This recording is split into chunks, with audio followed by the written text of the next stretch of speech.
Tea? Understood? Corleone, Corleone. Okay, let me, where is it? Where is the, here it is, here it is. Here's the PowerPoint video. Okay, let's begin today's class, guys, then. Okay, now today we're gonna talk, now this is the next lesson, and I think it's gonna be included in your final exam, these topics, okay? Now the topic is how does free enterprise system allocate resources? Allocate means asignar los recursos. ¿Cómo se asignan los recursos en el free enterprise system? As usual, over here are the objectives of the topic of the lesson. Sorry, explain how the consumers help determine the way resources are used, and explain how the producer help determine the way resources are used. And the last part of the chapter is analyze a circular flow model of the United States economy. So I'm gonna explain this one. The last one I'm gonna explain through a video. Okay, now remember, you need to write a vocabulary about this topic. There are 3 words only vocabulary, and also you need to complete, remember, you need to complete this, the assignment question that is over here in the platform. Remember, everything is already loaded up in your platform, so you don't need to look for it anywhere. Everything is in Neo, everything, okay? Now, let's begin. The role of producers and consumers. El rol del productor y de los consumidores. He said the consumers look to get the best deal for the money they spend. Cuando usted va a una tienda, a un supermercado, usted trata de buscar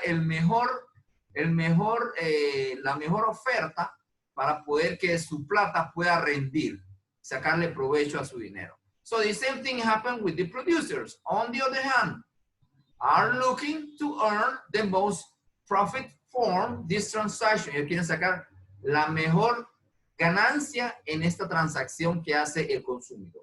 Profit is the money left over after the costs of producing a product are sustained from the revenue gained by selling the product. Okay, este trabalengua se traduce en lo siguiente. Supongamos que yo fabrico una mesa. Pero para yo fabricar esa mesa yo necesito madera, clavo, goma. Necesito alguien que me vaya a construir esa madera, o sea, un carpintero.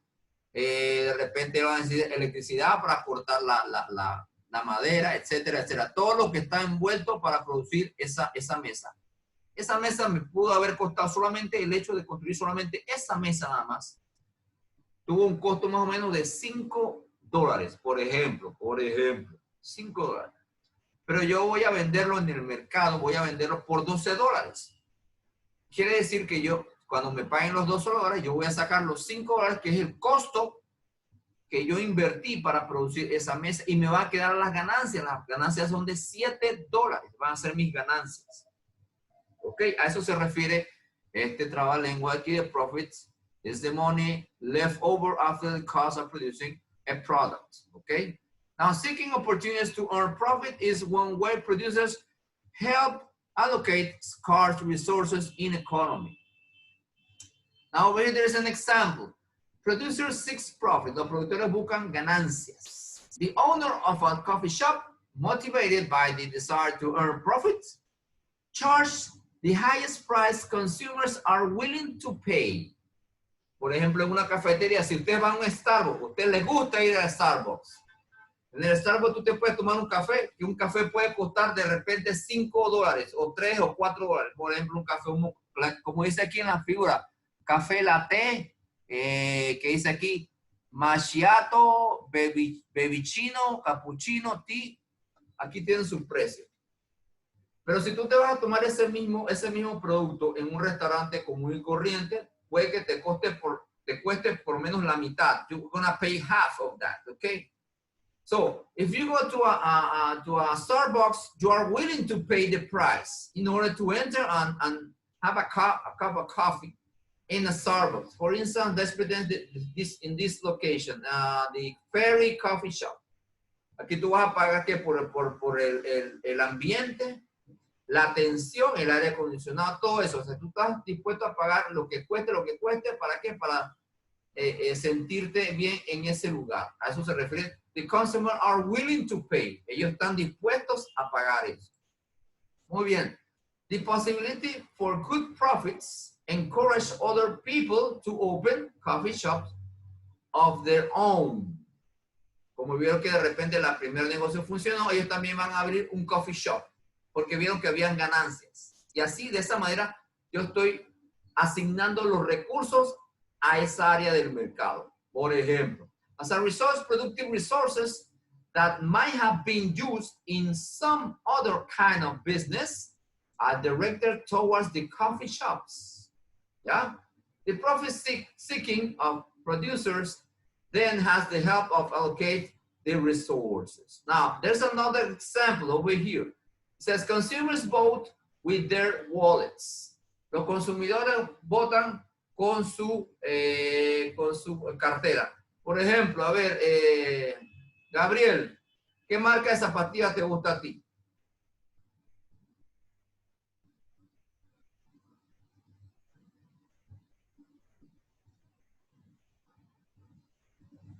Gabriel. Yes, teacher. ¿Qué marca de zapatillas te gusta a ti? Wow. Depende. Cualquiera, dime cualquiera. Adidas. Adidas, ok. ¿A ti te gusta? Eso quiere decir que tú estás votando por Adidas. Ok, dice, the consumer choose to buy the product they are voting.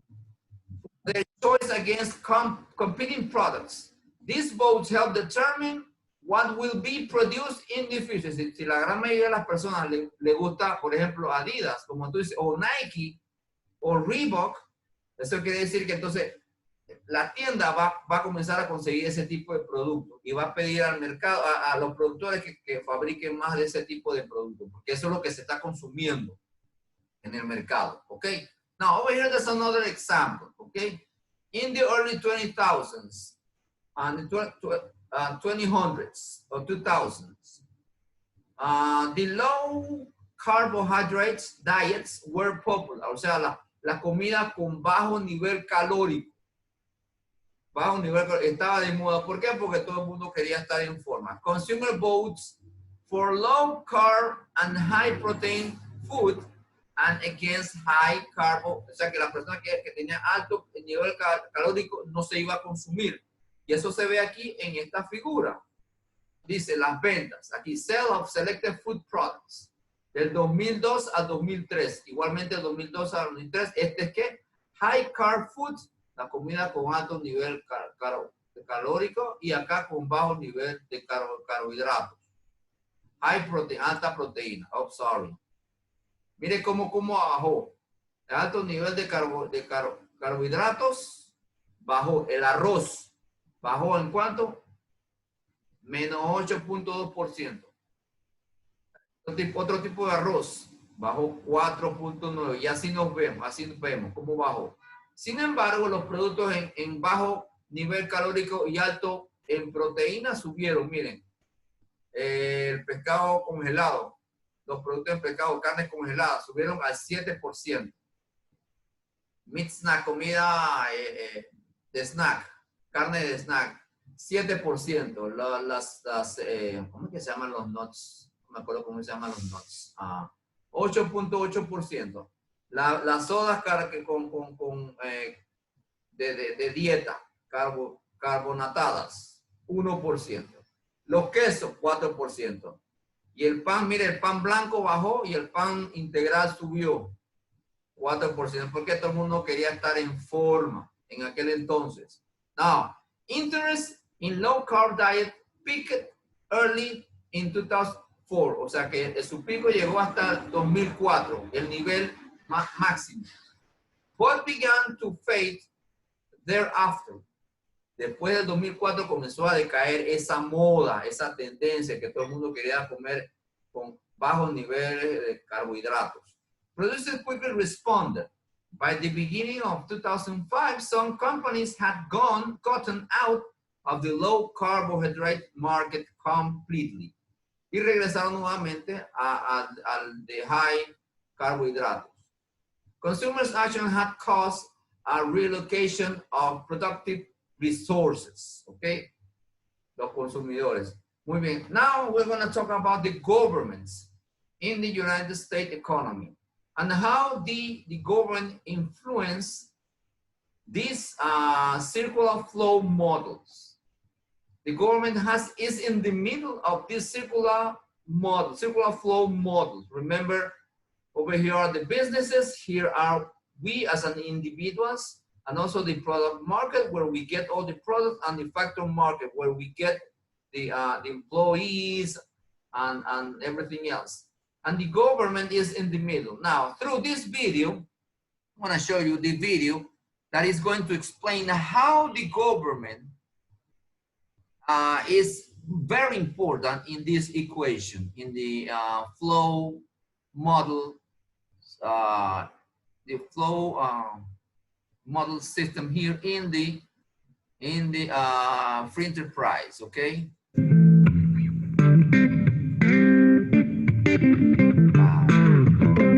Hold on, let me see, something is wrong over here, something, I don't know why always I receive this announce.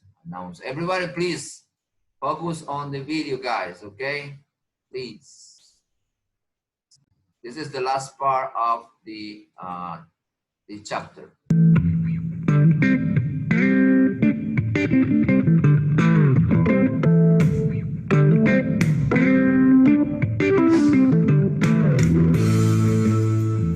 Hi, welcome to Higher Rock Education.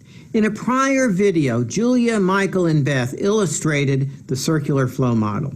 The circular flow model is a model that best shows how goods and services flow in our economy in exchange for money.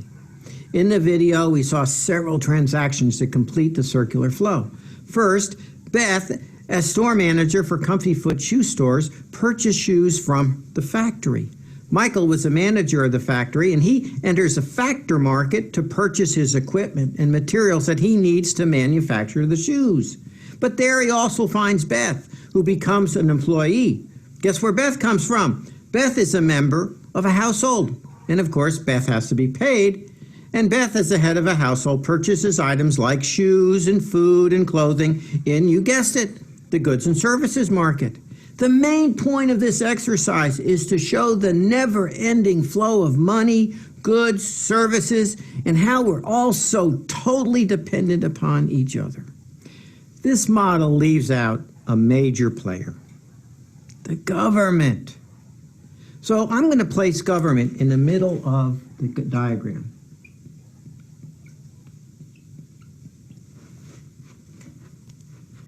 The government interacts with households and businesses. And like the households and businesses, they have to acquire their needs through the goods and services market and the factor market. Let's see the types of transactions. The government's main source of income are taxes paid by individual and businesses. So let me put that in green.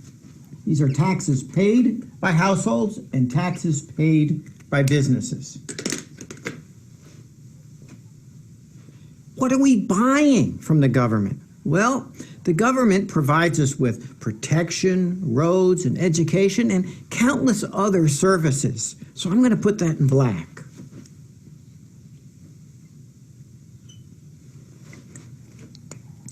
The government has to hire employees and purchase goods and services to fulfill these responsibilities. So the government acquires the goods and services in, you guessed it, the goods and services market. The government doesn't own the companies that produce their weapons and vehicles and other things that they have to acquire. No, these are purchases in the goods and services market. So let me put that in green for the money paid to the goods and services market, and black for the goods and services provided. Now, where do you think the government goes for its employees? Well, just like a business, it has to shop in the factor market. Did you know that approximately 17% of non-farm employees work for the government in the United States? That figure jumps to approximately 20% in the United Kingdom. So these arrows show where the government enters the factor market for workers.